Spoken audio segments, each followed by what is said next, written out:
Good afternoon, and welcome to the Millennial Talk, a show where we talk about the pressing issues in America.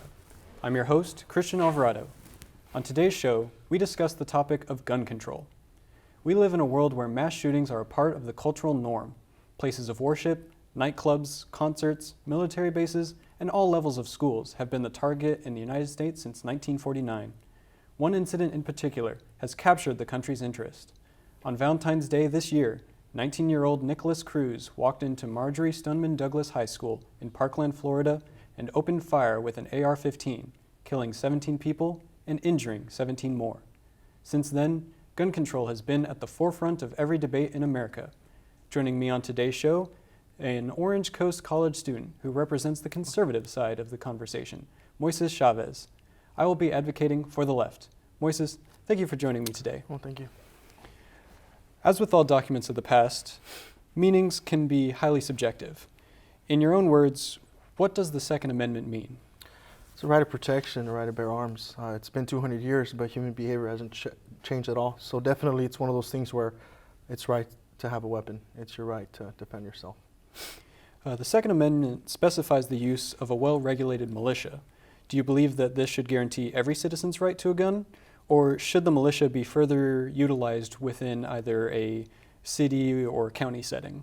Well, this goes back to the documents time. 200 years ago, the militia would be you and your 50 neighbors.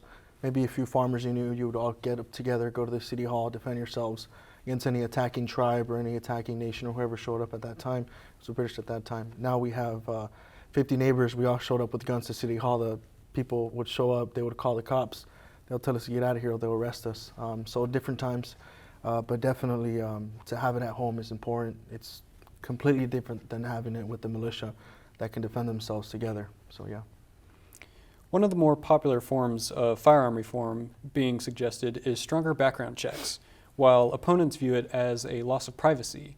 What are your views on background checks, and what, if any, kind of checks need to be in those background checks? Well, there's different types of background checks.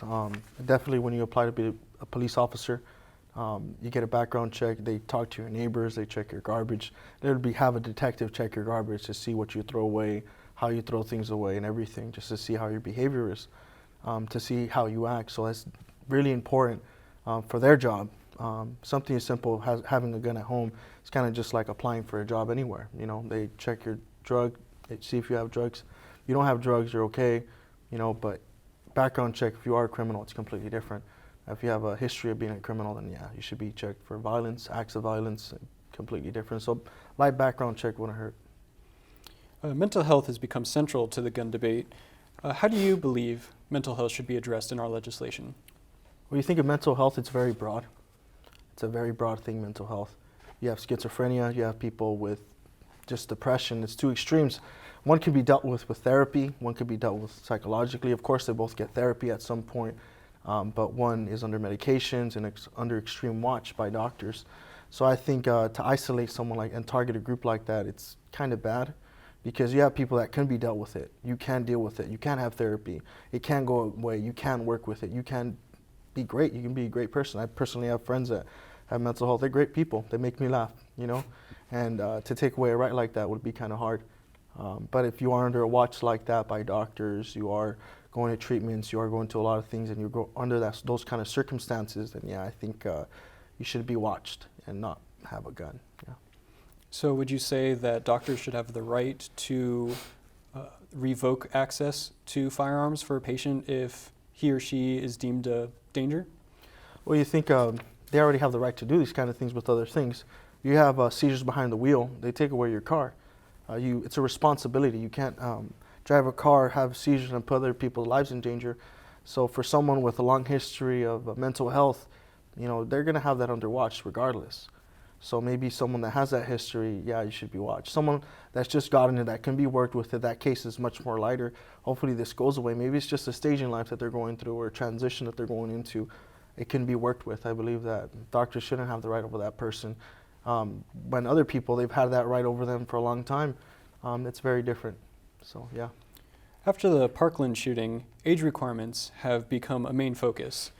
Some have questioned why in certain jurisdictions where someone is not of age to buy alcohol, they're still able to purchase firearms.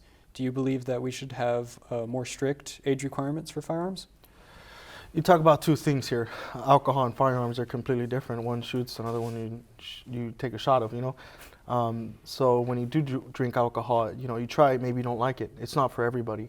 Same thing with a gun. You shoot it, it's not for everybody. I know when I first smoked a cigarette, I didn't like it as much as I wanted to. I was like, oh, I'm not going to do this again. As soon as I shot a gun for the first time, I want to keep doing this. You know, so when you see those two things, I think that it's really hard to take away that right from somebody. I have nieces that grew up shooting guns at a farm, and they easily know how to use a gun and where to use a gun as little kids. And now they're responsible gun shooters. They're responsible owners of guns. So, yeah, age matters to a point, but to restrict it to a certain age, it's kind of hard to do that. When it comes to school shooting events, specifically those involving K through 12 students, one point of contention has been with regard to arming teachers. Do you believe that allowing teachers access to firearms in the classroom is a solution? You know, just coming off of school not too long ago and still in school, it's definitely one of those things where some teachers, I don't want them to have guns just because of the way they behave with stress and the way they deal with, maybe they talk to you, however you see them. I see them personally. I don't want them to have a gun. But if there's someone there that has the experience, maybe a veteran, someone that has that background that can use it, can be watched strictly, make sure that they're constantly being checked so nothing happens. Yeah, I think that person should definitely have a gun if come the circumstance, yeah. All right. Well, thank you so much for joining me today. It's been a pleasure talking to you. Gun control is such a big issue, it takes more than one conversation. There is still a way to help.